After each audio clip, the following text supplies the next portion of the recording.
And we are live, I believe. Thank you, Jeff, for the video. And Jeff is the person backstage helping me with this live show for Urban Gadgets. Thank you, Urban Gadgets, also for the opportunity to have this workshop about one of my passion, which is underwater filmmaking and photography also. A quick introduction, maybe probably some of you don't know of me. I'm Sebastian. My name is Sebastian. I'm the co-founder of Maldavar Films, and one of my passion for several years now, 5, 6 years maybe, has been to create content with underwater. So underwater, different type of cameras, GoPro, sometimes action cam, bigger mirrorless also, and we will dive straight up into the content of this workshop. If you guys have any question during the live, please do not hesitate to put in the comment section. I'll be glad to answer them, and Jeff will help me also select the best question. So before diving into Lightroom and also Premiere Pro, because the color grading is for photos, but also for videos, and we will tackle both in this workshop. And before diving into those software, I want to talk a little bit about the gears. So we always say that gears are not important, but I think it's important to understand what is available. It's important to understand how to use them. And when I started, I didn't have access to the best cameras. So I usually have access to GoPros. I started with the GoPro 3, if I remember well. And I would say nowadays that I think what GoPro is number 9 now. I believe if you have a GoPro 7, you're already good. The quality is really, really good. 7, 8, 9. Those you can actually get them with Urban Gadgets. So 7, 8, 9, go for it. They're really good. GoPro allows you to play with the settings of your camera already, especially with some of the picture profile that we will discuss later on.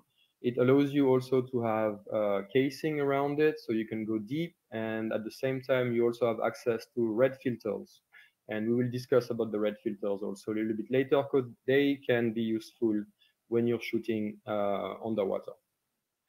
So GoPro, good option. You don't have to be shy if you use that. Even today, I still use GoPro from time to time because the quality is good. And sometimes this is the only thing you have.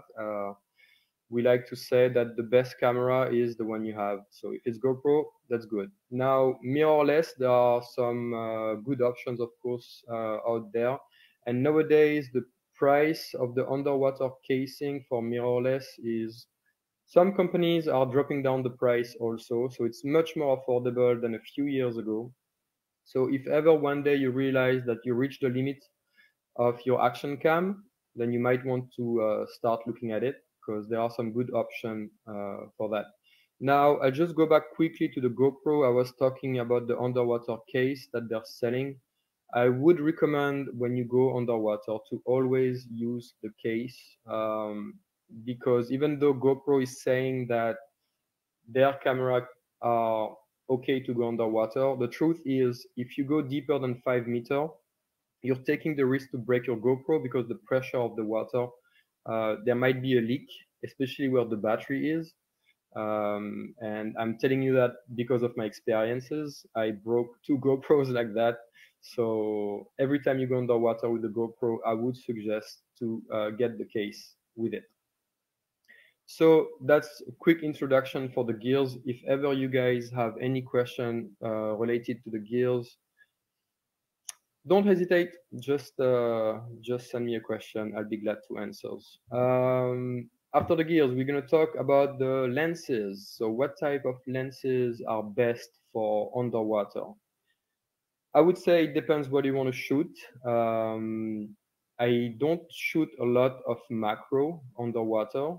I focus more on lifestyle, videography, and photography. So I would say that I'd rather have a wide lens, which is good also when you're using an action cam, because action cam, especially GoPro, are usually wide lenses, although you can play with some of the settings. But what I use mostly for my work is a lens that is 16 mm wide, although I shoot mostly at 18-20 mm. This is what I prefer, but some people may argue with that, but this is my preference, at least. So this is for the lens, wide lens for lifestyle. I think for me is the best, and it's easier to focus also usually with that. Camera settings. So once you have your camera in hand, what kind of settings once you dive into your camera is the best? Depending again on the type of camera you have. So let's say you have a GoPro, let's say you have an action cam. So GoPro, you usually have two types of picture profiles. You either have the flat or the GoPro profile. So the flat, the picture is not so great straight out of the camera, but it gives you more room to play in post-processing. Although I would say that I used to shoot a lot of flat with GoPro back in the days. Nowadays, I'm actually quite surprised and quite happy when it comes to video about the GoPro profile. There is more contrast, there is more colors straight off the camera, and even if you go to Lightroom for your photo after that, it's still good to play with the colors. You don't destroy the color too much, you don't destroy the image too much. And this is true also for the video. So again, it's about preferences. If you shoot flat, just know that post-processing will be more complicated. It will take more time. If you don't shoot flat with the GoPro, it's still okay. You might want to try it. Try it out if ever you shoot flat. Try the GoPro and see what you think about that. One question. Good evening. What do you think about Insta360 for underwater shooting? How is it compared to a GoPro? Thanks. I would love to be able to reply to this question because I know that the Insta360 is probably the best camera for 360 content available in the market today. I didn't have the chance to try it underwater. I hope they do have a case. I believe they do. Because again, the pressure of the water after 5 meters is probably too strong. So you might have a leak. I don't know yet, but I hope I can try that soon. I know that Urban Gadgets have this device available also. So I need to talk to them to be able to try it. And I'll give you some feedback about that. Okay, I'll go back to the camera settings. I was discussing about the picture profile. So again, I usually shoot with a picture profile that give me a higher dynamic range. Some people call that the log profile compared to picture profile off. Picture profile off of a camera is basically the standard picture profile. I'm not sure which type of camera you're using. It can be Canon, Sony, Nikon, Fuji, whichever. Those are the same principles behind it. So even everything I'm saying tonight or this morning, I see that someone is watching from Mexico. Everything I'm saying tonight, those are basically principles and it works with any kind of camera. So even picture profiles, maybe I'm not telling the right name for your camera, but the principles are the same. Picture profile off, standard picture profile. Your image is very contrasty. It's already saturated.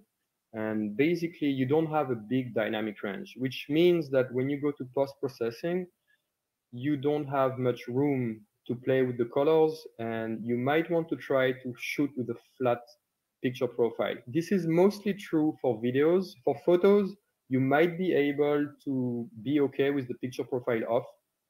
But on my side, when you're underwater, sometimes you're shooting videos and photos at the same time. You might want to take a picture profile that works for both so you don't have to consistently switch from one profile to the other one. So on my side, I shoot with a picture profile that give me a higher dynamic range and the image look a little bit flat, not too much color, not too much contrast, but I work with that in the post-production and that's what we're gonna watch later on. Camera settings, after the picture profile, we can discuss about the shutter speed. When you shoot underwater, I would recommend to shoot nothing below a shutter speed of 100. What is happening if the shutter speed is too slow? You might have a blurry picture because your model or your friend in front of you is moving. So 100 and up, you're probably safe with your shutter speed. And then aperture. So right now I'm discussing about what we call the exposure triangle, which is basically shutter speed, aperture, and ISO.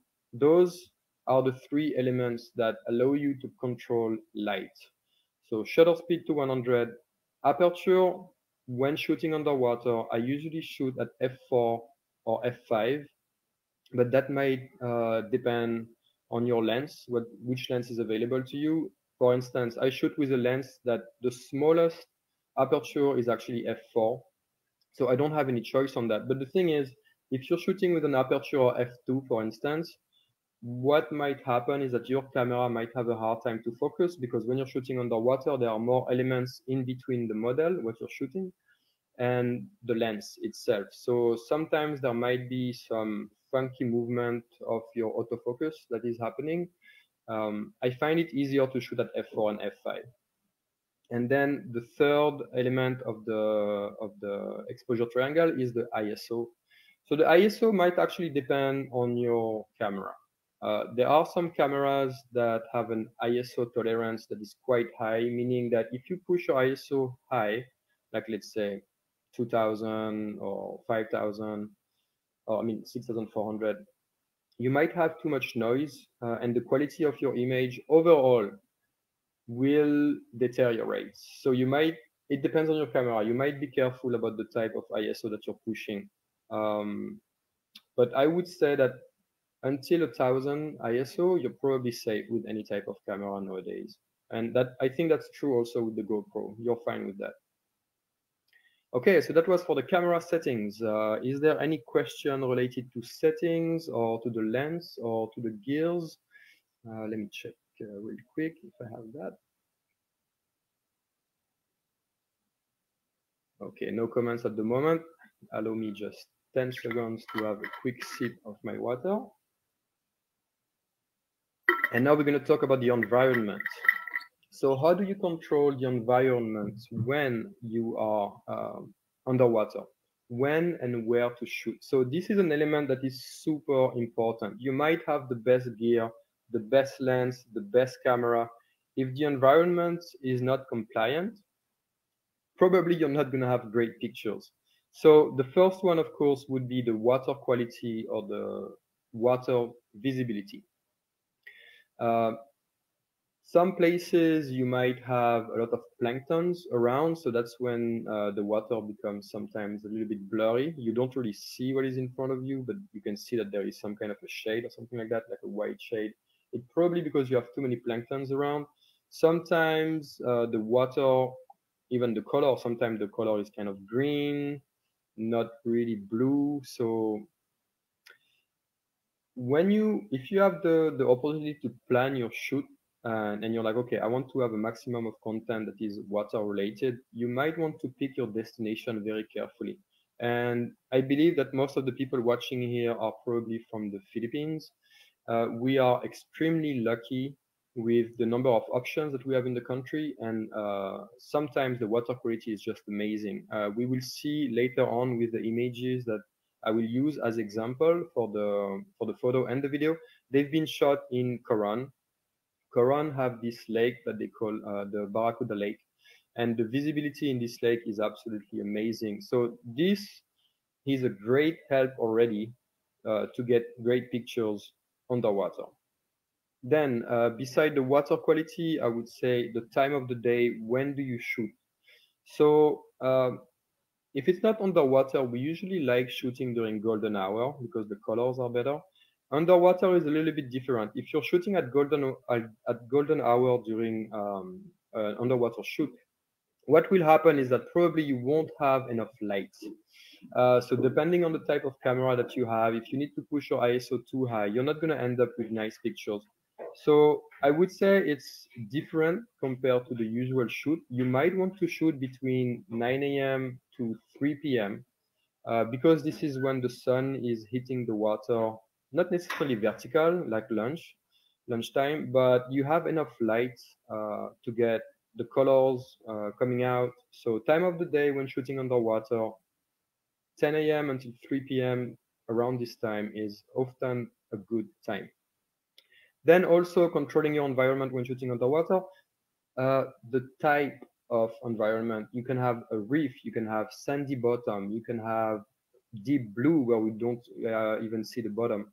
You can shoot straight up at the surface.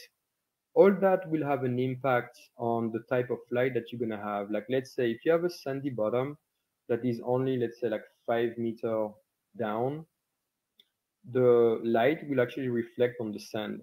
So that's gonna help you to get this bounce light, and usually you might end up with an even better quality picture. So this is something to think of also. And then controlling your environment, I would say how to play with your angles. Like let's say if you're diving and then your talent is actually above you, so you're basically at the bottom and then the talent is on top of you, and then above the talent is the sun. Probably you're gonna have some silhouette-ish type of pictures, which is kind of complicated for cameras to play with. So you might want to be careful with the type of angle that you're using when you're shooting someone. If the light is right behind them, you're gonna have a silhouette for sure. So again, that's a way to control things. That's pretty much it for the introduction. Before going diving, environment, your camera. If you have any question regarding that, which PP do you use? Okay, so picture profile. So friends, I would have one question for you. When you say which picture profile do I use, are you referring to any type of system, any type of camera? Is it GoPro, Canon, Sony? Could you confirm which one it is?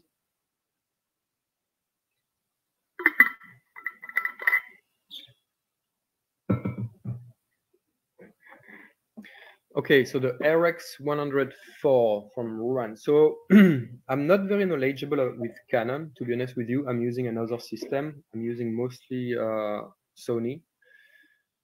So the ISO range for Canon RX104, I'm not too sure.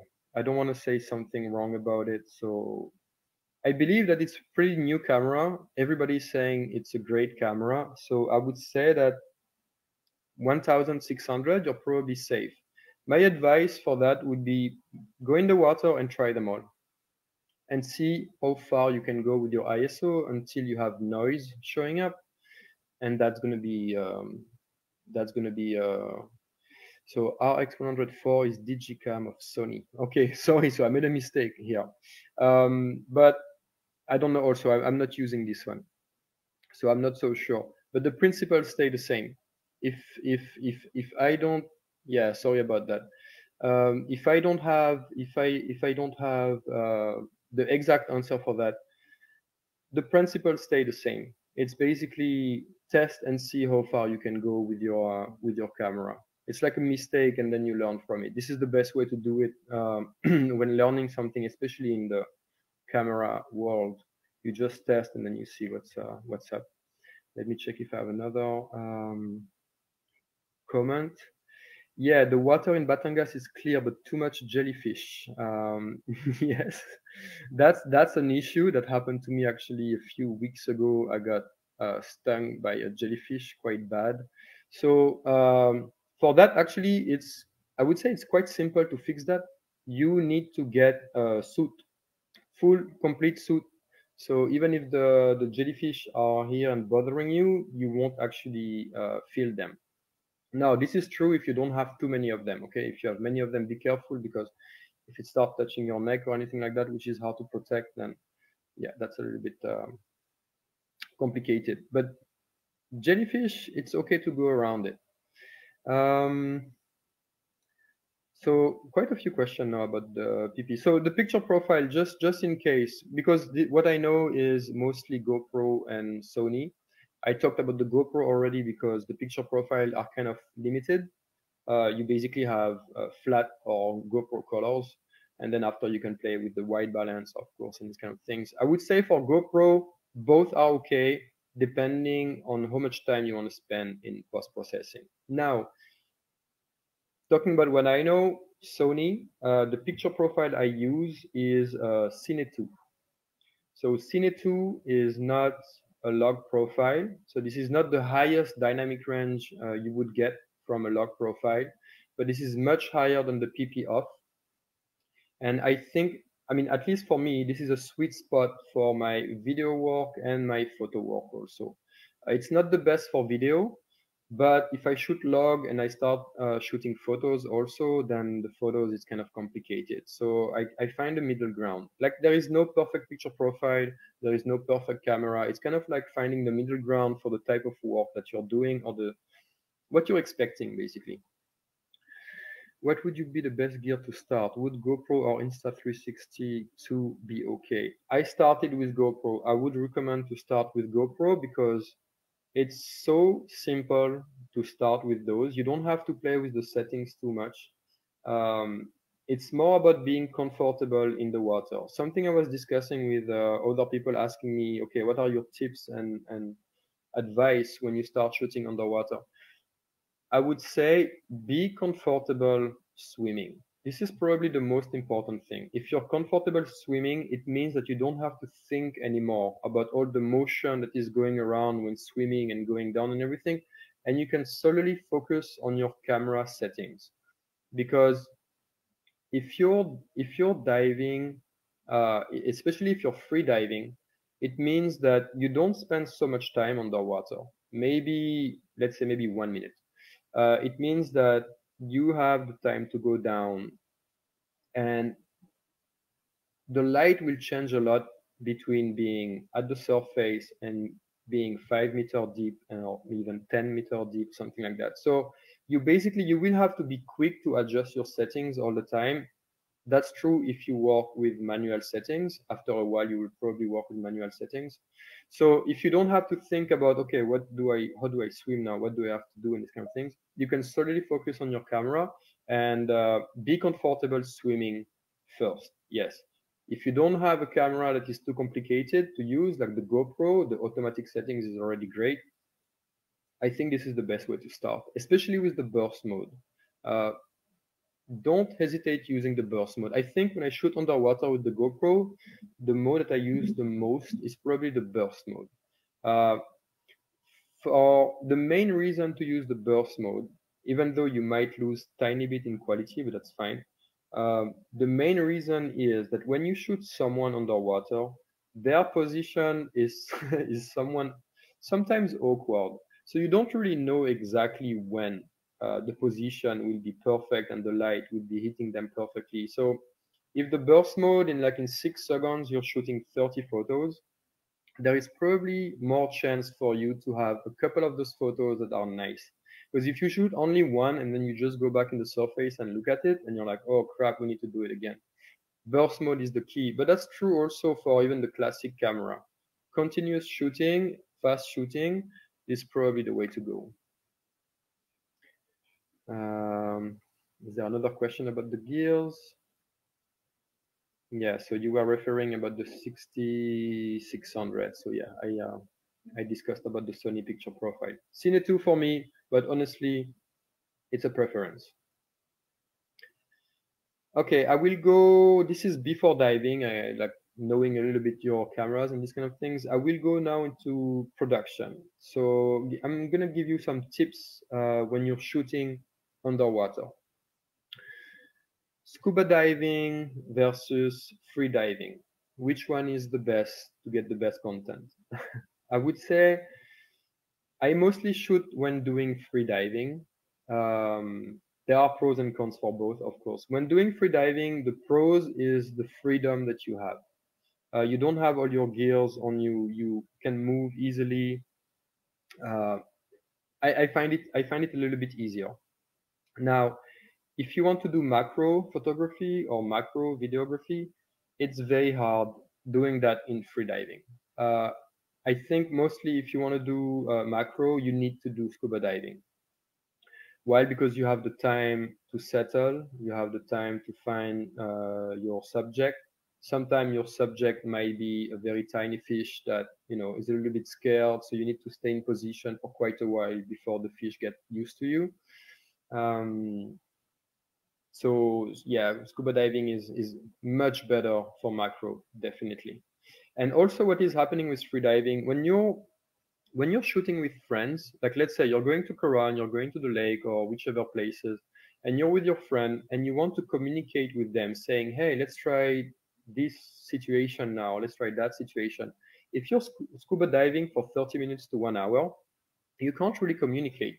I mean, yes, you have the sign language. Yes, you might have even like a cardboard where you can write on it, but this is quite complicated. Free diving, the good thing is you can go up to the surface, discuss, and say, okay, now we're gonna do this, now we're gonna do that. Let's go down, and then we go. So again, in terms of freedom, I really like free diving. But the challenge is, of course, you need to hold your breath, all these kind of things. So it's a little bit challenging in that sense. Using or not a red filter. That's I would say if you're doing scuba diving and you know that you're going to stay uh, below, let's say 10 meter to maybe up to 20 or 30 meter even, I would suggest that yes, take a red filter. The deeper you go, the more the red color you're going to lose. And even in post-processing, it's going to be very hard to bring those red back. If you have a red filter when doing scuba diving, that's going to help you a lot. Now, do you use a red filter when you do free diving? I would say no.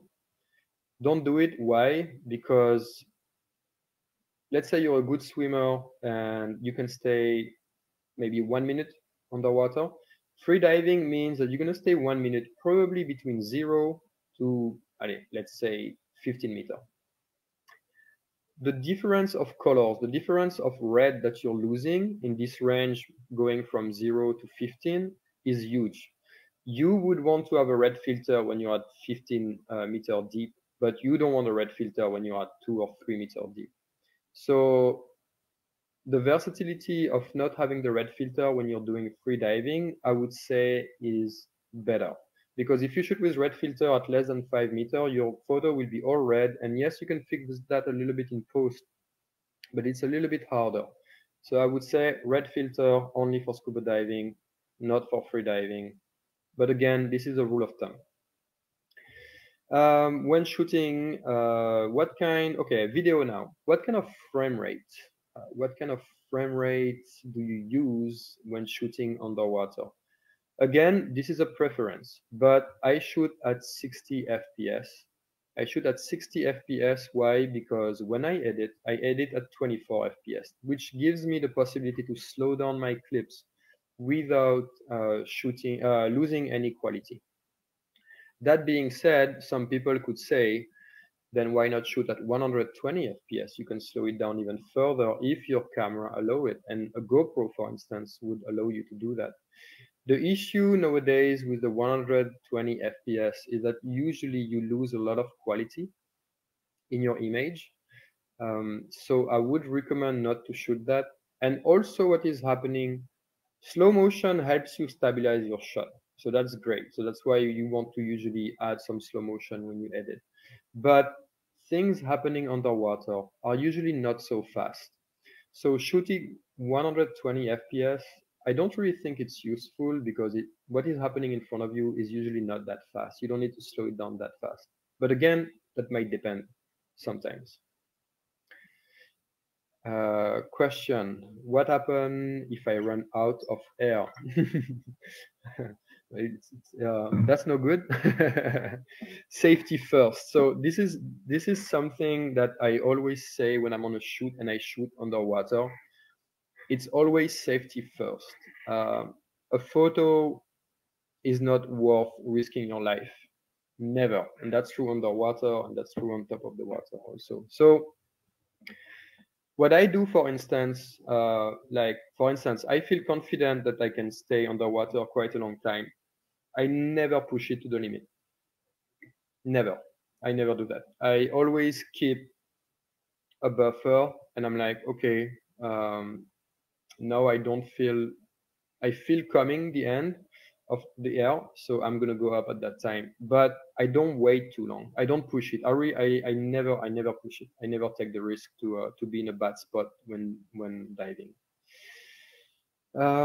What editing software do you use? Okay, so we will come back to that later, but we will have an example with Adobe Premiere. But honestly, the editing software we use is absolutely not important. Everything can be achieved with any kind of software. So, and we will see that later. Anyway, I will just go back to the tips when shooting underwater. This is something true for photography and videography that works also for underwater, of course, but this is for everything. And I would say this is nail your exposure triangle. What is the exposure triangle? I talked a little bit about it before. It's basically knowing what kind of shutter speed do I need to use, what kind of aperture do I need to use, and what kind of ISO do I need to use in order to get an image that is not overexposed, like too bright, or underexposed, too dark. And for that, you actually have tools on your camera telling you what to use. And I actually see a lot of people not using these tools, and you end up usually with an image that is not exposed right. Those two, you have two tools that are easily available on your camera, and the first one is the light meter, which are those little numbers that you have at the bottom with a zero at the middle, and usually it goes until -2 or until +2. When you look at your light meter, you always want to get 0. If the little arrow on your light meter points at 0, you're in a very good spot. You basically know that your exposure is okay. I would say in 80% of the time, that's right. Now there is another tool that is available on your camera, and it's called the histogram. And again, the histogram is a tool to tell you, am I exposing right? I'm not going to dive into the details of how to use that. If you go on YouTube or on Google, there is gazillions videos on how to use that. But basically, what I'm telling you now is if you are not familiar with your light meter and with your histogram, this is probably the first thing you go check. You need to be familiar with that. Because what is happening is that sometimes when you shoot underwater, with your casing, be it GoPro or anything else, the casing sometimes is limiting your field of view. You can't really see exactly what you're shooting sometimes because of the angle that you're swimming. You can't really watch the screen of your camera. So me, what I do, for instance, I just make sure that I always have a look when I start shooting about the light meter and the histogram. And if those seems okay, if their metrics are okay, then I know I'm fine. And I don't have to really double check the image itself to see if I'm overexposed or underexposed. I just check those.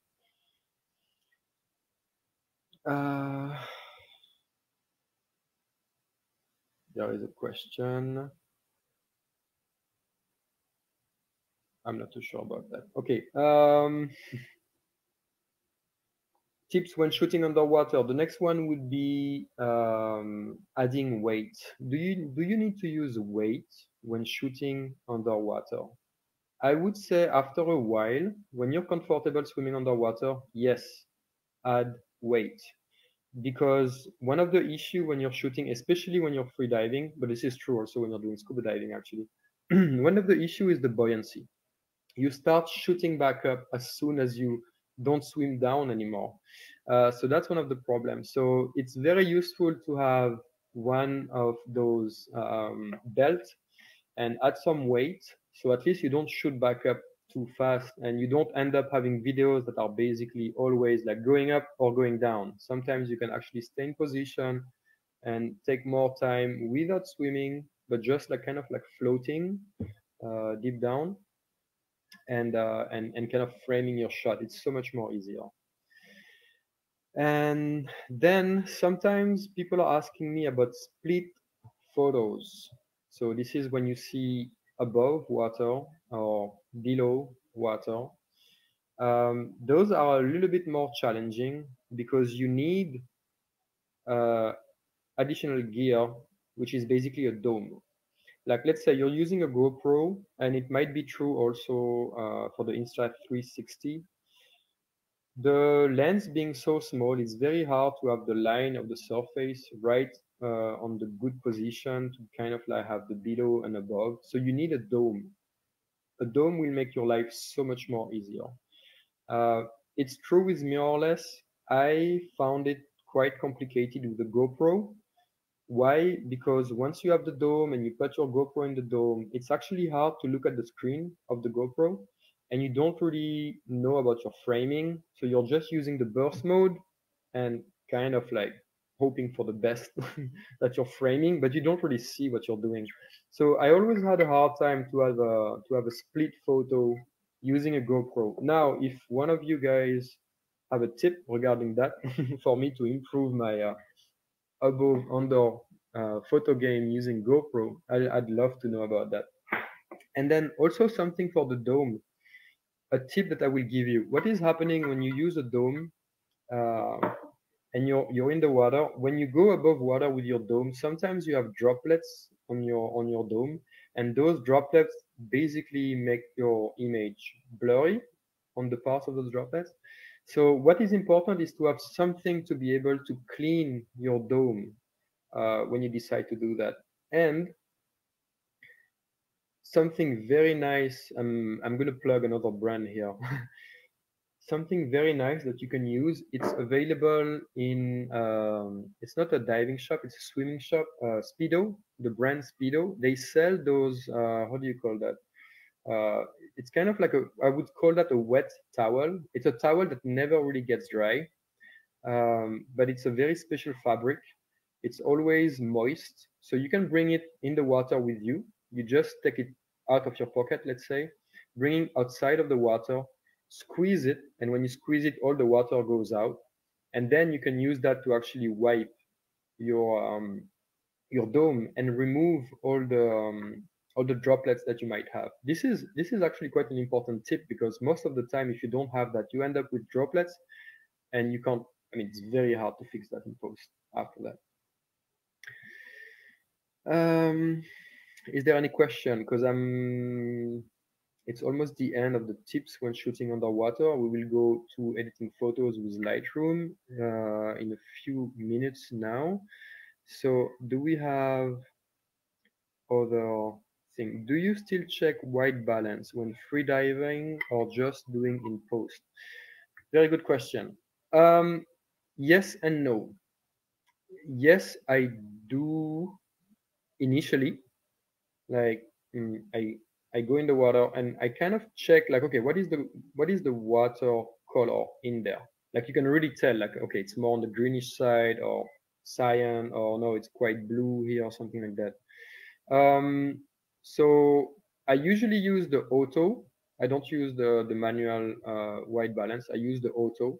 Some cameras have an underwater auto white balance, which basically add a little bit of red, if I'm not mistaken. And sometimes what you can do is you can also push a little bit the red in your auto white balance. Some cameras have these settings available. So this is something that you might do initially, but most of the time I would use the auto white balance. Now, if I do, like let's say it's for a project and it's a project for a client and we have time, then I would bring a whiteboard underwater and probably do a manual white balance initially. But most of the time, you can do that in post, even though it's not perfect. At least this is something you don't have to think about because you already have so many things to think about. So this for the white balance. What filter do you use to have? They are very funny comments here. Okay. This is natural. Okay. Thank you so much, guys. This is part one. Those were just introduction about diving.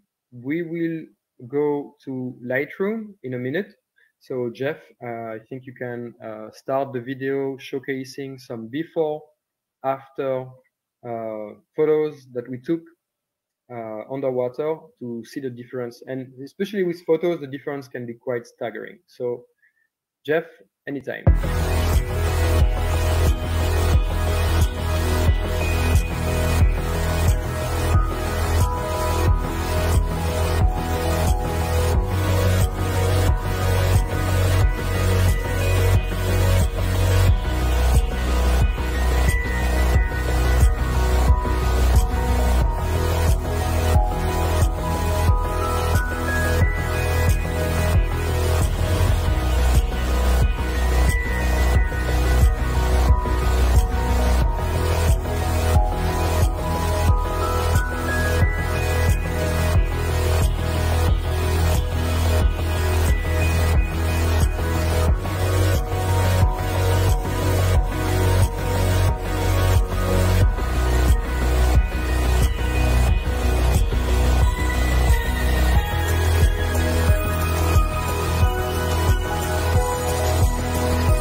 All right, guys. Thank you, Jeff. Okay, this is the meat of the workshop. I believe that most of the people here uh, come here to learn more about this. So we're gonna start with Lightroom.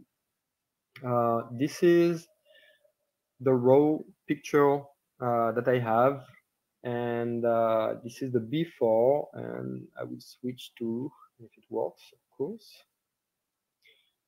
We'll switch to after. It's not showing. Okay. This is after, this is before. So we will go through the process to see how do I get from this to that. Okay, so let's dive in. So I'll just reset everything. Okay, and here we are. So this is the raw photo that I have. So I shot this image vertical, obviously, because this is more friendly for social media nowadays. Maybe at some point we're gonna be sad that we shot everything vertical because the new social media will come out with horizontal picture. But anyway, on Lightroom, when you go into develop tab, I'm not gonna go into the details of how it works, but basically once you're in the develop tab, Lightroom made it easy for us because here on the right side, this is everything you can use to basically play with the colors and everything. And most of the time, I would say, you're supposed to just follow the flow. You just follow what they suggest here, and that would work. That will work well. You don't have to go down and then change this, and then go back up and then change this. Like just go with the flow. Now, earlier I was talking about the histogram. So the histogram here is being shown too. I want to talk a little bit about the histogram actually. It's not very sexy, but this is something that helps you get the right colors. So what is happening basically on the histogram is that on the left side, this is your dark. So if ever my image would be too dark, you would see that everything would be on the left side, which is not the case now. Everything is in the middle. If it would be too bright, everything would be on the right side. So this tells me already that mostly my exposure, which is back to the exposure triangle earlier with the histogram and the light metering, this is telling me that my exposure is kind of right because everything is in the middle. Although we can see that she's wearing a white swimwear, and we can see that those are almost peaking here. Okay, it's a little bit peaking. So that might be a tiny bit overexposed, but I would say that's okay. We can play with that. And also what we can see with underwater, we can see the red. So these are the type of color mostly that you have. We can see that the red are like kind of disappear. So we might want to boost a little bit the red at some point also. So that being said, the first thing I want to do is probably, let's say I want to post that on Instagram. This is mostly the thing we want to do, posting our picture on Instagram. So I use the 4x5. Okay, I know at 4x5. I want to keep it wide. Why? Because it gives you the feeling that we're so deep. But actually, we're probably at like 5 meters, I would say.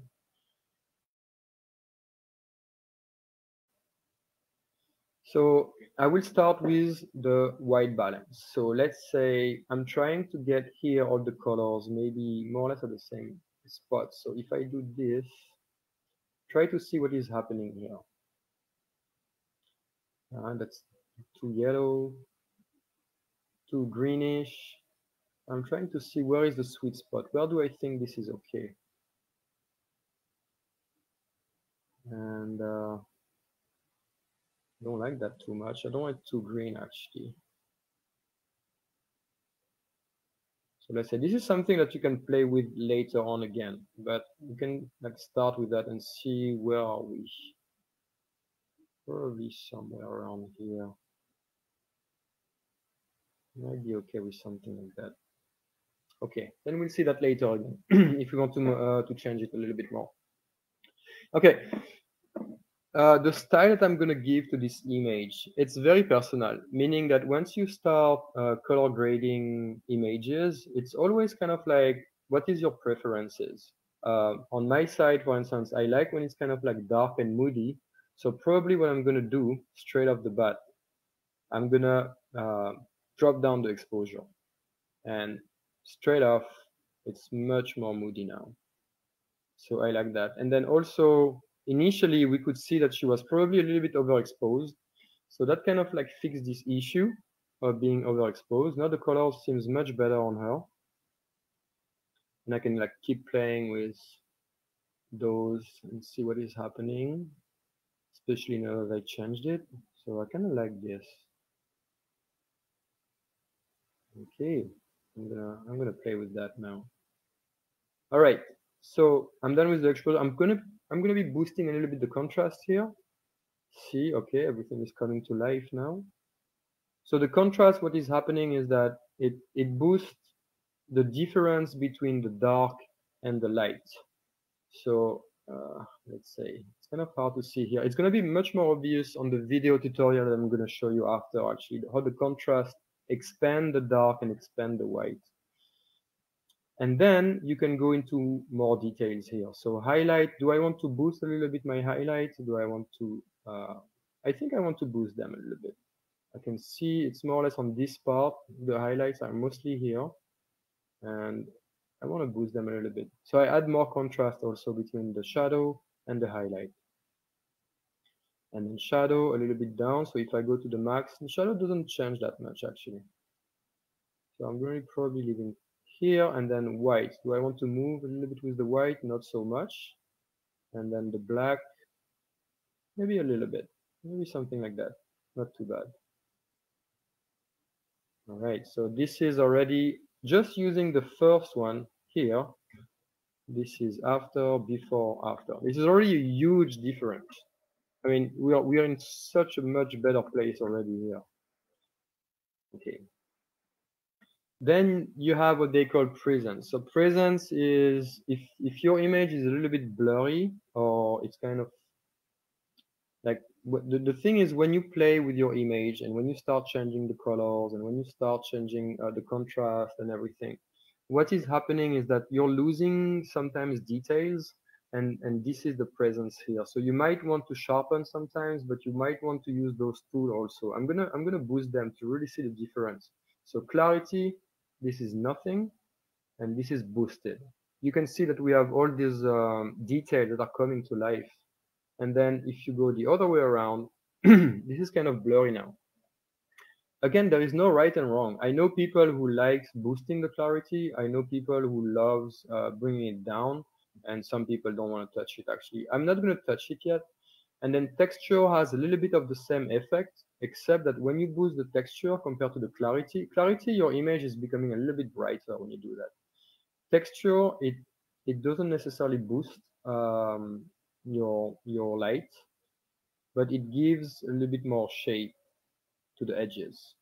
So I usually like using texture more than clarity.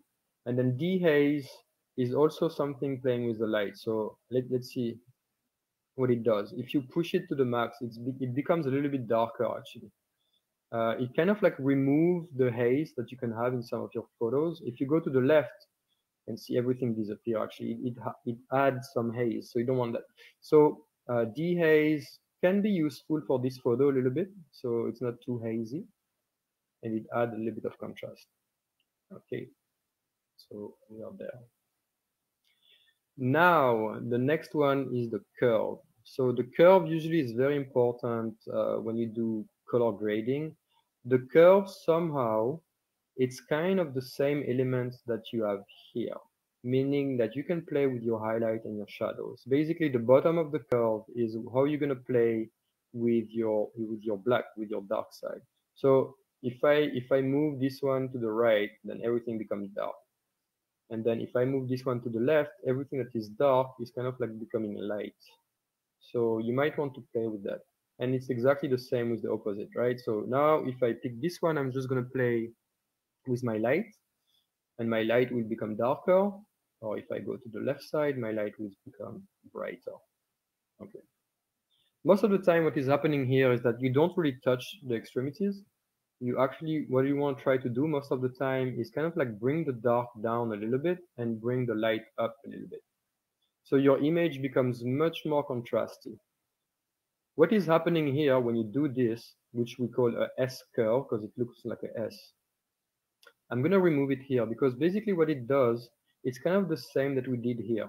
I want my dark to be a little bit darker, so I bring my shadows down and my black down. I want my light to be a little bit lighter to bring some more contrast, so I bring this one up. This is the same principle when you do this. So sometimes what is happening is you might actually want to start with the S curve and don't touch those, and then only come to those to kind of like fine tune everything.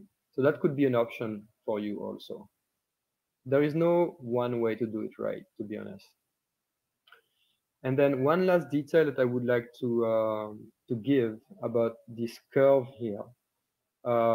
What some people do, especially with filters that you can find online when you buy it, it's they boost a little bit the black here, and then they bring this one down back to the middle line here. What it does, it gives kind of this retro look, like old school 1970 look, where the image is, you know, not that crisp. Sometimes I like this look also, but we're not gonna do it this time. But this is how you do it basically. You bring your dark a bit up. So basically you don't have anything really black anymore. There is this kind of like shade on top of your image. Okay. Okay, now the interesting part. This is why people love Lightroom so much, because you have access to all these colors. Now, the thing is, when you shoot underwater, one of the problem is that mostly you're going to work with the blue and the green because you're losing everything else. You don't have purple, you don't have magenta, you don't have red, you barely have any orange. Even, yeah, yellow you can have a little bit, but basically the hue here, how can I change this? Right now, my taste would say that I find the image probably a little bit too green. So if I go to the aqua color and try to boost it towards the blue, then all of a sudden, see, before, after, it's much more blue. It looks more like this underwater film. Now, blue, if I move the blue also, so let's see if I go. If I go to the max, we can see that I'm basically touching those colors here. Top, bottom, and then probably the aqua is in the middle. I don't want to boost this one so much, but maybe a tiny bit. Okay, and then green. So do I have any green showing here? You can see if I move them, I can see I have greens here and there. So not so much actually, but I'll probably boost them towards the cyan. And I think I will like this. So what is happening is that this could be one big line. So if I'm moving this one towards this direction, it means that the green are going towards here. And then the aqua going to the right side, we're going towards the blue, etc., etc. So that's quite interesting to play with that. Now, saturation. Do I want to play with the saturation? So again, the only colors I can really play with are aqua and blue right now. So let's see if I bring the saturation down. That could, usually when you bring the saturation down, you want to give kind of a moody feel to your photo. So that could help. I usually like that. If I boost it much more, see, I don't know. Again, it's a matter of preference here, but I'd rather go towards a little bit of desaturation here. Okay. So again, before, after, we have such a much better place now. Now luminance. So all these colors, again, we can play with the light. Do we want them brighter or darker? I'm not so sure I want to play with anything like this. Or maybe, yeah. So we saw earlier that the blue color is basically here on top, and a little bit on the swimwear also. You can see like the white swimwear is becoming dark. So I probably want to make it a little bit darker, and then the aqua, let's see what I'm changing. So maybe I'm going to boost a little bit the aqua. So what is happening here, because the blue is mostly here and there, and then the aqua is mostly here, I'm adding contrast one more time to my image. And contrast can be good for an image because it kind of like separates the various elements of your image. So here. And then we are sharpening. So again, earlier we were using texture, we were using clarity, and then we can use also a little bit sharpening. Again, once you start playing with all these, you kind of lose quality, you kind of lose details most of the time on your image, so you might want to sharpen a bit more. And then a feature that is probably one of my favorite feature, but again, this is personal preferences, is the noise reduction feature. The noise reduction just remove, as it says, some of the noise that you might have on your picture. I love boosting that because usually your image becomes so much cleaner. So I boost the noise reduction. What is happening with the noise reduction though is that you're losing all the edges. It's basically removing the noise and all your edges are not so sharp anymore. So every time you use noise reduction, you need to boost your sharpening, and you might even want to go back up, use a little bit of this clarity tool and this texture tool to kind of like bring back the edges of your photos. Okay. And is there anything else that I would like to use? You have the post crop vignetting. This is something we could use to give again a little bit more mood to the image, but this is usually the very last things that you want to do. And then just to go a little bit more in details, in relation to the noise reduction, where you need to actually use texture, clarity, sharpening to kind of like bring back all these edges. Sometimes what you might want to do also is to add some grain. If you add some grain after using the noise reduction, it kind of it gives another feel also to the photo that is a bit more realistic for what we expect of a photo. Otherwise, it might look too digital in a way, I can say so. Um, and do we have question?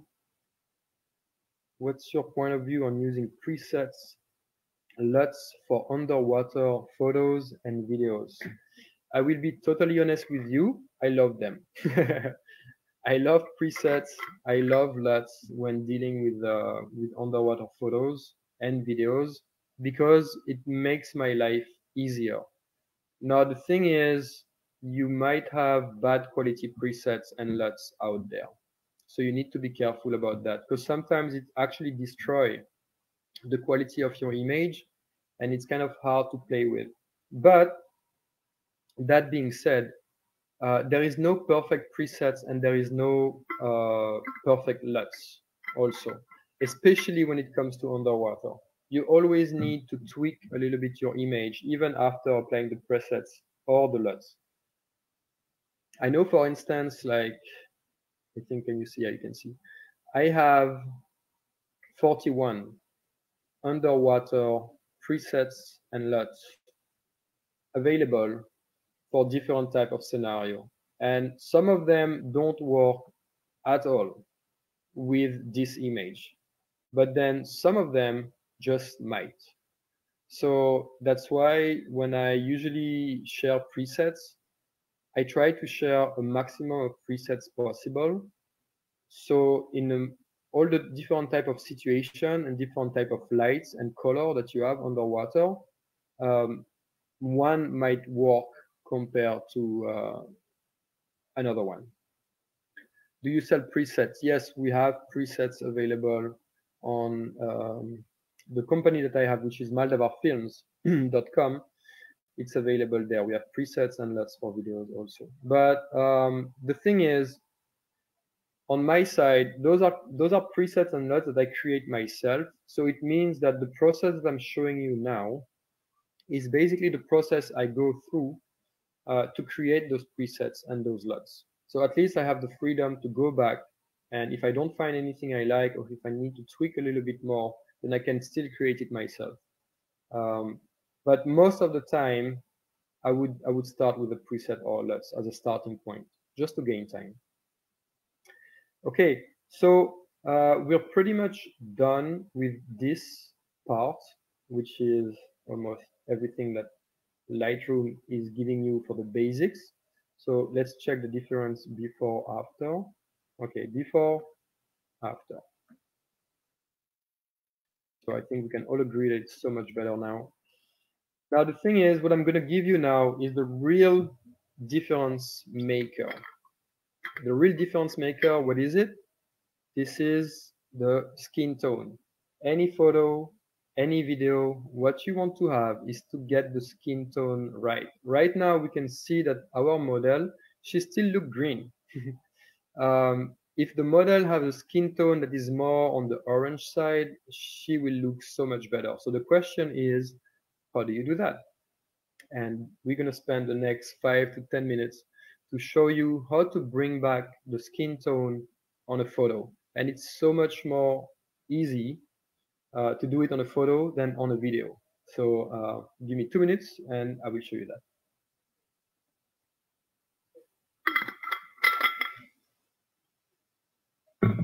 All right, so what we need to do first off, we need to zoom a little bit in our photo because we're only going to play with the skin now, only with the skin tone. So I'm going to zoom a little bit, maybe a little bit more, maybe 25%. Okay, so we are closer to our model. Again, all the tips that I'm giving you here works for any type of photo, any type of camera. You might do that with a mirrorless or with a GoPro. This is the same, and you will have more or less the same result. It's just a matter of the quality of the sensor of your camera sometimes. Okay, so here, the tool that you want to use is this one here. This is the adjustment brush. So the adjustment brush, you click on this, and then when you go on your photo, now you have this. What you want to do is to type on the O keyboard. On your keyboard, you type O before, like nothing changed right now, but you will see. I basically click on the mouse now, and I have this little dot. Now with the mouse, if I press on the mouse, you can see this red thing coming. This is basically showing me a selection that I do. Anything in red, later on, when I will go back here and play with the light and the color, will be applied to the red. So it's just showing me and confirming that I'm only on the skin right now. So I'm not going to be, oopsie, you don't want to do that. I don't want to be too detailed about it because this is what takes time. In all this process, I mean, I took a few minutes to explain everything, but once you're used to it, everything goes actually pretty fast. This is the only time-consuming task, I would say. I need to zoom a little bit more because I'm not exactly sure what I'm doing here. Okay, so I put those reds here, here. I don't want to change the color of the suit, the wetsuit, the bikini. So I don't want to select this. So I'll try to be careful. Now, if it's not too much accurate, that's fine because there is a way to be more accurate in a bit, and I'm going to show you that. So I want to choose here the shoulder. You can see that, okay, I'm on the edge clearly. This is not very precise yet, and that's fine. We're going to fix that a little bit later. Okay, so getting there. Now I'm going to fix the edges. So now I need to zoom a little bit more. And if I press Alt, now you can see on this one, you can see the plus in the middle. If I press Alt, you can see a minus. So now, basically, I'm going to remove. This is the exact opposite of, I'm not adding any red. I go on the edge and I'm removing. Let me show you that. If I apply it here, see, I removed it. I remove that. And then I make everything a little bit more precise. If ever you're not familiar with the brush tool, I'm not going to explain here everything. Everything is available on YouTube and Google. Brush tool, Lightroom, adjustment brush, and it's pretty easy actually. Just a little bit time consuming. Okay, so here, the hand, I don't want to touch the watch. I want to change the color of the watch. Selecting here a little bit better. Removing this one here. Okay, getting there slowly but surely. Going up. And here, doing a better job with the shoulder.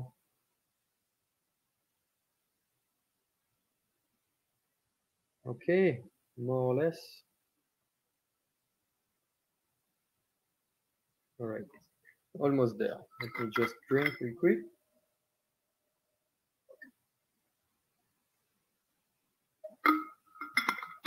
Okay, so now it's all red because I pressed the letter O on my keyboard, which is a shortcut. If I press O again, we don't see it. Okay, we basically don't see the selection I made, but it's there. So now what I'm going to do, I'm going to remove the selection. I press letter O, so I don't see it anymore. It doesn't bother me anymore. I'll probably go back a little bit. And now on the right side, we have this square that is a little bit, it's a lighter gray, it's a little bit highlighted. It's an option that is shown automatically, and the modification I will apply here will only apply on the red. So what you want to do here, you want to find this little square in front of color, click on it, it opens this little box, and what we want to do is we want to bring back the orange of the skin tone. So for that, you're going to use this little tool and click and kind of like drag, and you can see I'm gonna go off. You can see anywhere you go, it's changing the color now. So you could have like some funny stuff actually, but we're trying to reach for reality in a way. So I'm gonna play with that and see where do I feel that it's kind of like look real. Okay, this is kind of a pretty good spot already.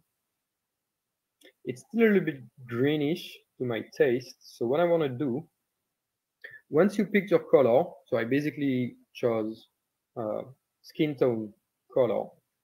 What you can do is you can go to saturation here. And saturation, if you touch this, is going to change the saturation not of the orange that you just added, it's going to change the saturation of the skin color that is behind it. So my skin color is a little bit too greenish. So if I remove some saturation, you will see that, I'll show you. We will see that it's very pinkish orangey now because it's this color that is being shown only. If I go on the other side, it's back to green because basically I'm pushing the green that is initially on the skin. So what I want to do usually, if I do that, if I feel that it's not enough, I want to push the saturation a little bit down. So the skin tone is a little bit more attractive now. Okay. So we're in a pretty good spot here already. But what we might want to try, maybe we want to just put the exposure down just a tiny notch. We have a little bit more contrast in the skin. And what you can do also, now that you have this color, you might want to zoom in again and try to see if there are some spots that you missed earlier. So you can press again and add this orange. Like let's say, look, you see this? Okay, this is adding orange, but I don't want that, of course. But I'm adding orange on the skin again. Okay, am I missing anything here? Maybe here on the chin a little bit, and on the neck. Okay, so let's fit again. I'm done with this modification. And if I go to history and go back to the last thing I did before the brush, we can see the difference now, before, after. Okay, and now the total one, before, after. All right, so is there any question? Because basically this is pretty much it. Okay, there are ways to go even deeper and even further, but I would say that if you know how to do that, you're in a pretty good spot for having like good looking underwater images. Maybe now I want to add some post crop vignette to add a little bit of mood in there, before, after. I kind of like that. I'm okay with this one. Okay, so this is it for Lightroom. So I'm not sure we have any particular question regarding that. If you have any question, guys, do not hesitate to ask question, because Urban Gadgets, our partner for this workshop, will be choosing some of you to send you gifts, actually. So don't be shy, and I actually like having questions, so don't hesitate with those questions. Okay, I'm gonna take a 1 minute break before diving into video color grading for underwater clip. So Jeff, I suggest we play the video now for the before after color grading for video, and then I'll be back also. Thank you, guys.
All right, and we are back.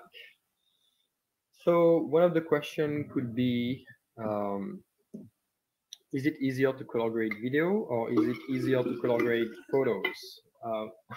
I would say it's easier to color grade photos. I have a question from Mark. Why does my version of Lightroom look so different from yours? Yes, there are two versions of Lightrooms. There is, I think there is original and classic or something like that. You might want to have the other one, because one is actually dedicated for mobile. It's a little bit easier to use than this one. The other one is more for desktop. I think I have the Lightroom. This is Lightroom Classic initially, the example I've shown. But yeah, you might want to try to find the other one. It's more complete. I find it better to use, actually. So I have a question. I have another question from Juan. For colorful coral gardens, do you also brush your way to extracting the colors? Not so much. I usually use the brush for the skin tone. I might use the brush for the swimwear also. So let's say our model here again, because I got this shot in the same location on the same day. Our model is wearing a white swimsuit. What is happening is, because everything is blue, the swimsuit is kind of bluish. So I might want to use the brush on the swimsuit also, like dedicated to that, and not just the skin tone, and probably bring the saturation down, so I don't have this bluish effect, but I just have like this white light. Something something I noticed with colors when it comes to underwater, usually a clip or a photo looks really good once you have three colors. Meaning that you don't like a photo that is all blue, all green, or anything like that. So these photos, for instance, that we had earlier, if you have the blue of the water, of course, you have the orange of the skin tone, and then you have another color, which is usually the one of the swimsuit. All of a sudden, it has so much more life to it. So you might want to remember this tip. Three colors always look better than two or one. So yeah. Jen, I usually tweak the curves just to make it darker. Is that right? Yeah, again, the idea is to basically expand the dark and expand the white. So you have more range of colors. So you can use the curve for that. You can use the other one that I showed earlier, which is the black, the shadow, the highlight, and the white. It works. So that can be also, that's what I use also sometimes. Okay, we're gonna start the video process. So as you can see, for those familiar with it, I'm using Adobe Premiere. This is not the best software to do color grading. The best software to do color grading for video is probably DaVinci Resolve. But the principles behind what I'm gonna show you today are the same for any kind of editing software. Just some are more complete than others. I would say that Adobe Premiere is in the middle range. Resolve is probably has more option. I know some people might work with Luma Fusion also. I'm not very familiar with it, but the principles behind what I'm going to show are exactly the same. So you just need to find the tool that is equivalent to what I'm going to show, and you can apply it there. Okay, so what I have now is a clip that I already pre-selected. It's at 40% speed here, as you can see. So we go back to what I was saying earlier about your camera settings. My sequence is at 24 FPS, as you can see here, 23.976. And my clip is at 60 FPS, which is basically the 5994, which allows me, when I bring this clip to this sequence, to use some slow motion. And everything looks so much smoother once you start slowing everything down. All right. So now the question is, everything is kind of, it's a little bit flat. There is not much contrast. There is not much saturation. And we will try to improve that, to go from this to that, which is so much better. And we were even able to get some of the skin tone back. Now, let me tell you, getting the skin tone back on a video for underwater clips is so much harder than on a photo. Why? Because everything is moving. Basically, a photo is one frame, and now with a video, you're working with hundreds of frames. So any things that you apply to a certain spot, then on the next frame is going to move, so it might not be the same anymore. And one of the issues that we have usually when we color grade underwater clips is that everything is kind of blue. So it's hard to select a dedicated color and just change this because everything is kind of bluish. Okay, so I'm gonna go here now. So I'm gonna activate my Lumetri scope if my scope wants to show. Okay. So the Lumetri scopes is some kind of the equivalent of the histogram that we saw earlier on the Lightroom. It basically tells you where do you stand when it comes to light and where do you stand when it comes to color. If I'm at the bottom, it's like if I was on the left side earlier with the histogram, it would be that I'm too dark. And I can show you that. If I bring my exposure down, it's getting dark, and then my histogram or my scope is basically getting down. If I go up, It's getting too bright. So at least I know where I stand. For people asking about picture profile and what do you use and these kind of things, there is the picture profile I'm using is Cine 2. I usually like having my Cine 2 a little bit dark. We can see it here the way I shot. It's not so much in the middle on the 50, it's a little bit darker. It's because this picture profile likes darker image. If you were shooting with a log profile, C-Log for Canon, S-Log for Sony, um, different brands have different name, but basically it's the log profile. The log profile gives you much more information, and usually the log profile likes being a bit lighter. So if I was shooting log, when shooting, I would probably try to have my exposure around here instead of having it here. But this is a choice that you have to make because of the picture profile you're using. Okay, and then we have the primary colors here, and obviously the blue is higher because we have more blue on the image and we are losing the red. So again, this is the technical part of explaining where do we lose our colors. If I was boosting the red and the blue or the orange, see, I start putting them back together, which could be a solution. And the lucky thing with us today on this clip is that we actually have the swimwear that is white. So we could use that as a starting point to try to guess again, okay, where is my white balance here? What do I want for the white? So we might want to play with that at some point.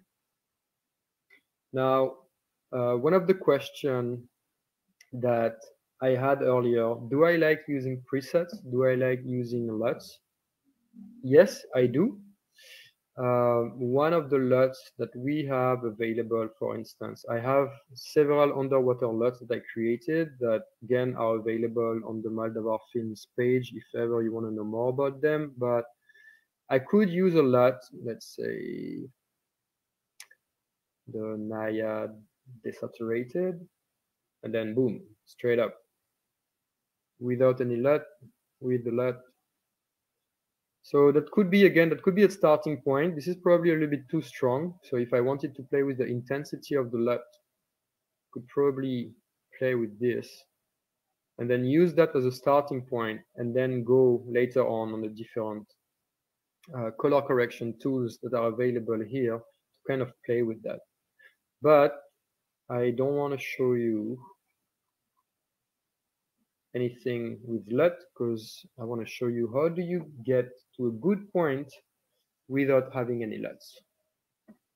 All right, so let's start. What I'm going to do, I'm going to bring an adjustment layer on top, and this is where I will apply my color grading. So I don't apply it on the clip itself, but I apply it on the adjustment layer. So on my Lumetri color, I have the first one. I can start. I'll go back to my Lumetri scope. This is super important, okay, to know where you stand a little bit. And kind of the same as the photo earlier, I probably want to give a dark, moody tone to this clip.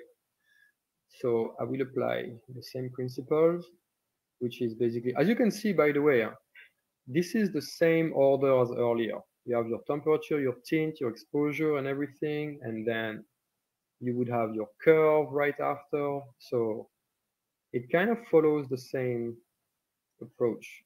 Okay, so exposure. I will probably want to bring my exposure down a little bit, boost a little bit the contrast. Okay. So unfortunately, something is happening with my computer now. You can't see, it's not changing here. Well, okay, now it's going to be the case, I think. Okay, so I'm playing. So I can see it's going a bit down. And then the contrast. This is what I wanted to show you earlier on Lightroom, but it was not very obvious. But basically, if I boost my contrast, what is happening is that the bright is becoming a little bit brighter, and then the dark is becoming a little bit darker. So it kind of push, like it expands the range of colors that you have.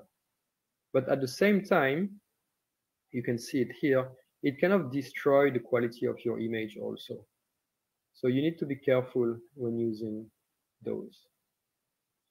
The contrast, and this is a little bit more technical, but basically the contrast that you're applying here is probably the same kind of idea that you have when you create a S-curve. A S-curve is pushing the light a little bit up and pushing the dark a little bit down. So actually what is happening when you're boosting the contrast, you're kind of creating a little bit of a S-curve. And the opposite is true also. When you create a S-curve, you're kind of boosting the contrast of your image.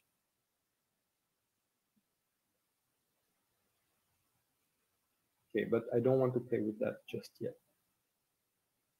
So a highlight, let's see, can I boost my highlight a little bit? Yes, probably. Shadow, I want to bring them down a little bit. So again, I could use the curve to do that. That would work too. So I want to push my white, my black. All right.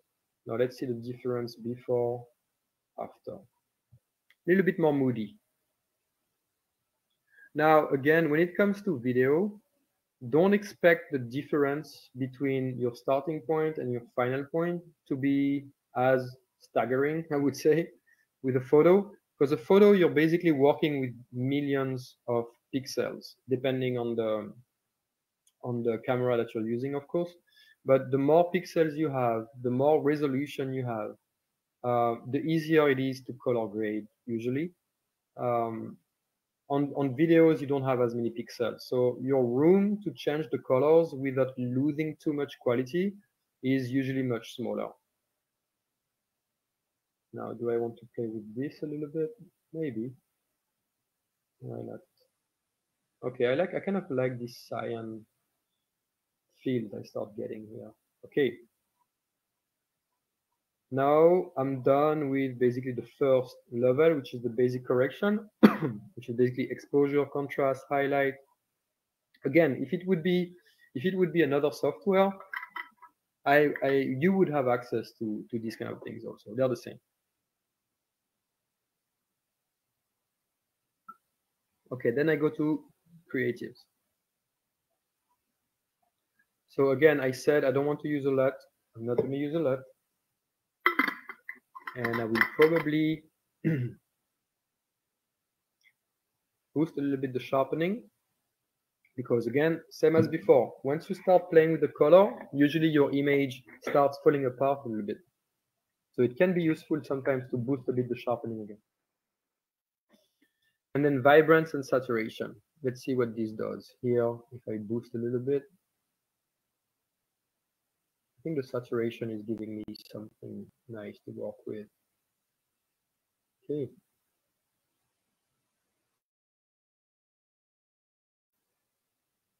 Right, and if I check, is there a difference? Yeah, a little bit. Can you guys see it? I don't know if it's very obvious on the, yeah, you can see it a little bit. Okay. And now if I remove, so basically I'm just removing the creatives here, and then I remove the basic correction. If I remove everything all at once, before, after, before, after. Okay, then I go to the curve. Then the curve, if I want, I can add a little bit of an S-curve again to bring a little bit more contrast into this image. A bit more moody. Do I prefer? Sometimes it's a little bit trial and error. Like when I start color grading clip, I know more or less the steps, of course, but I don't know what's going to work exactly. So you have to try and see what you like. Okay, so I'll probably keep it a little bit like that. Then you have many more tools here to play with the colors, but I'm not going to dive into that.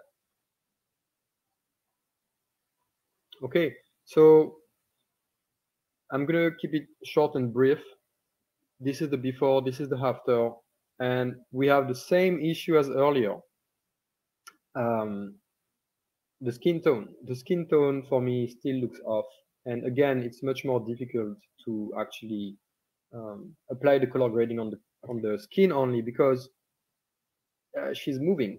So I need to select the skin carefully now.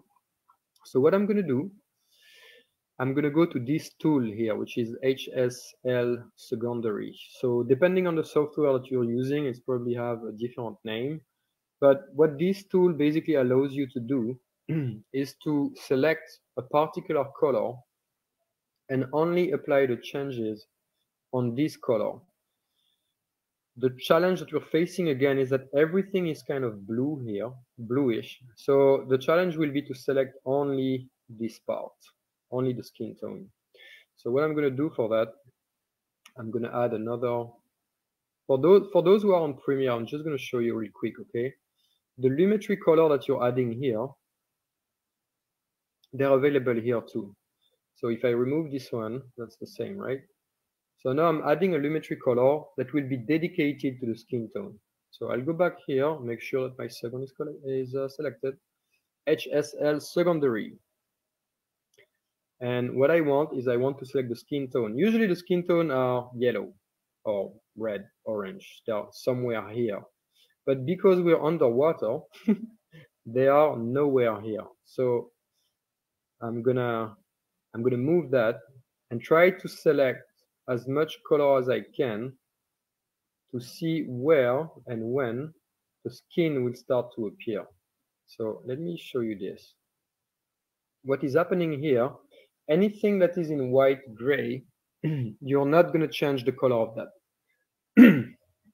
Anything that starts showing up, like this blue here, those are the colors that when you go down here, you're going to start playing with. So the challenge right now is to find a way to only pick the skin.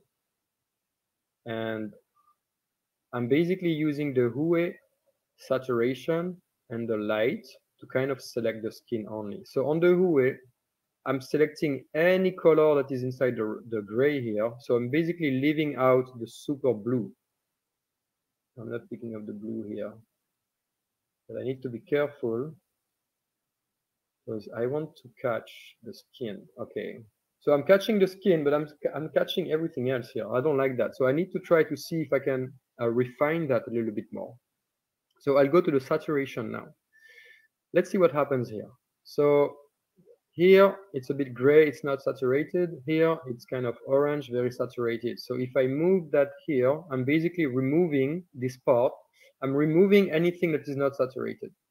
So if I come here, there is not much more. Okay, so now I start changing things. So see, if I remove what is not saturated, I'm losing the skin tone, which might be a good sign for us. It might mean that if we go on the opposite side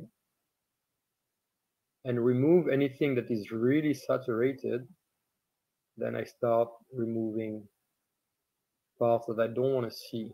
Now, one of the challenge, of course, is that you can see here, I'm kind of removing a little bit this. So again, this is what is complicated, but I think we can live with that. Okay, so now I have the skin more or less. Maybe I can try to see if I get a little bit more, not so much. So I have the skin more or less, and now I'm going to play with the light. So again, this is dark, as you can see. This is bright. So if I remove the dark side, okay, I start losing everything. So it means that mostly what is selected is actually dark. If I remove what is bright, okay, let's see, we'll go even further. Okay, I start losing the skin. So this tool in this situation doesn't really change anything. Okay, so we're in a much better spot than before compared to what we had earlier. But one of the issues is that we still have all this, and we already use all the tools available to us. So we need to add one more tool to kind of like remove all this. So you can use the denoise and the blur option to kind of like soften your selection a little bit. But what I will want to do, I'm going to remove that. What I will want to do, I go back to effect control, and the same way we applied the adjustment brush earlier, which was some kind of a masking, if you wish, I'm going to use masking here also. So what I'm going to do, I'm going to use this mask. I'm going to create a mask. And I'm going to go around her and try to avoid selecting anything that was here earlier, because this is also selected. So it means that it's only what is inside my mask that will have the effect applied on. And the only thing I need to be careful is because it's a video, it's moving. So I might need to move the mask. Ooh. My computer is a little bit slow. Okay, so she's inside the mask. She's inside, she's inside, she's inside. Okay, at the beginning not so much, but towards the end she is. So I don't have to move the mask too much. I'm probably in a good place here. So I go back to the Lumetri. I just show you now where I am. And there you go. Anything I'm selected is mostly the skin now. It's only inside this mask. So what we want to do, we want to use this tool, and again, same principle as earlier. I want it to be a bit more red, orange skin tone, basically. So I'm boosting the skin tone, going up towards the red. Doesn't look very real here yet, but we're going to work on it. This is light or dark, but you need to be careful. Again, one more time, the more changes you apply, the more quality you start losing. So you need to find the sweet spot and the right balance. Probably boost a little bit so it's a bit brighter. Okay. Then you can choose also, can I boost temperature being orange a little bit? Not so much, looks fake. And same as before, saturation. If I boost, like if I remove the saturation, I basically only keep the color I'm applying here, and I remove the saturation of the skin that is behind. If I boost the saturation, she's green again. I'm boosting the green that is behind. So you might want to put your saturation a little bit down. Now you have a much better. Let me remove the mask so it's not obstructing anymore. And this would be a before, after, with the skin color coming back to life. Right, now if I play it, compared to before, before, after, and I'm playing it now. And we're in a pretty decent spot here now. Okay, so you could say that you're okay here. You could go even further if you wanted to. This is one last tip I'm going to give you guys. I sometimes add one more Lumetri, and I go to my LUT, and I select, if I can find it, I select black and white LUT. You can see everything turned black and white. But if I remove the intensity back to 0, it's like if the LUT was not applied. So I'm back to 0, and I add a little bit of black and white. Basically, I'm desaturating the image a little bit. Okay, and now we have the before, after, without the black and white. I find that adding a little bit of black and white LUT adds drama to your image also. So this is something you might consider, but again, this is very personal, based on your preferences. And there you go. I think this is quite a lot of information already. I hope you guys were able to follow up. I didn't read much of the comment while I was doing this, so let me check if we have any questions.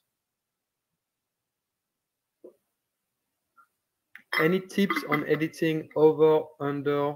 Okay, hold on. Hello, I have a question. When you shoot underwater, do you shoot videos and then grab a screenshot on it? Usually, no. And we go back to what I was saying earlier. When you shoot a video, your resolution is so much lower than your photo. So the quality of your image will be very low for a screenshot, and the possibility of color grading will be much lower without destroying your image. So if you do that and you're able to shoot 4K, then shoot 4K because you're going to have a better resolution. And I mean, in the near future, we're gonna have 8K cameras and these kind of things. I mean, they're already out there, but a bit pricey. So this discussion of having screenshot to be used as photos, the higher the resolution of our video will be, the more possible it will be also. So there. And then there was another question. Do you have to remove the backscatter or just leave it for realistic purposes? So backscatter, yes. So if I'm not mistaken, the backscatters are basically those little dots that you have on your video. They're the things that are in the water that like kind of like remove uh, the quality. It impacts the quality of your image because the water is not so clean. Um, yeah, sometimes I might remove them if ever they're too prominent. But we go back to what I was saying earlier, which is controlling your environment. If you are able to pick an environment that have a clear visibility, that you don't have to be bothered by that. So that could be an option also for you guys. And then I have another question before. Any tips on editing over under video? This is quite complicated, to be honest with you, because what is happening is the water on your dome is working as a magnifier. Sorry, pardon my French. It's working as a magnifier, meaning that when you do an under and above, over under shoot, be it video or photo, and that doesn't really change anything. You will have either what is above on focus, or you will have what is below on focus. So then this is a choice. You have to decide where you want to focus to be. And what is happening with autofocus on cameras is that usually the autofocus is right smack in the middle. And right in the middle, what you have when you do above under, you have the line of the water. So it means that when you shoot that way, you're never really sure where your focus point will be. So it's either you have it in the middle and then you need to bring your camera up a little bit so the middle is actually above water because you want to focus what is above water, or you have to bring your camera down a little bit and then the split is more on the upper part of the video. So you have the focus on the below part. So I would say the solution or the trick is to have actually a flexible focus point, but it's not always the case. You don't always have access to this feature. And then if you want it in the middle, then you put your focus point lower or higher, depending on where you want your focus to be. So that would be a tip for a video. And I will just give you a tip also for photos. Most of the over-under photos are actually fake in a way. They're fake in a way because, again, you can't have both above and under on focus unless you're shooting maybe f9, f10, or even higher than that. But then you have a problem with light. What usually people do, and that's what I do most of the time also, is I make sure I focus on my model or my friend or my talent that is below the line, and I focus on them so they're sharp. And then what I do, I take another photo. I don't care about what is underwater.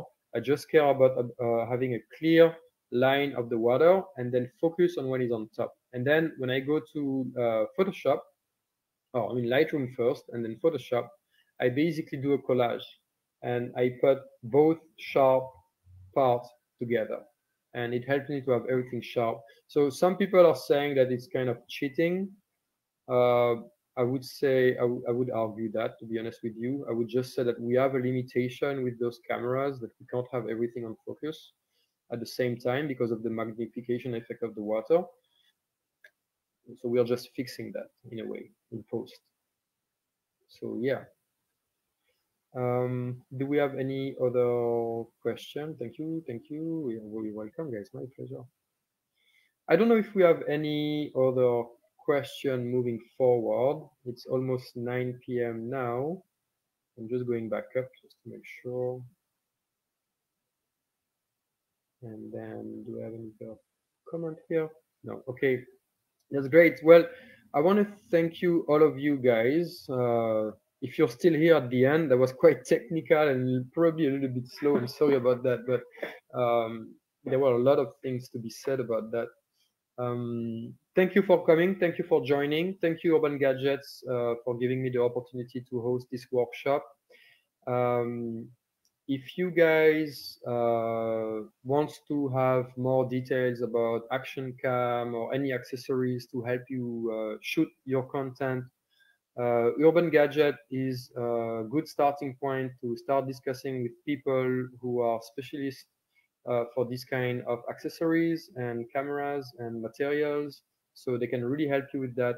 And honestly, when I started, I always started with a GoPro. I always started with an action cam. Now you have 360 cameras also available.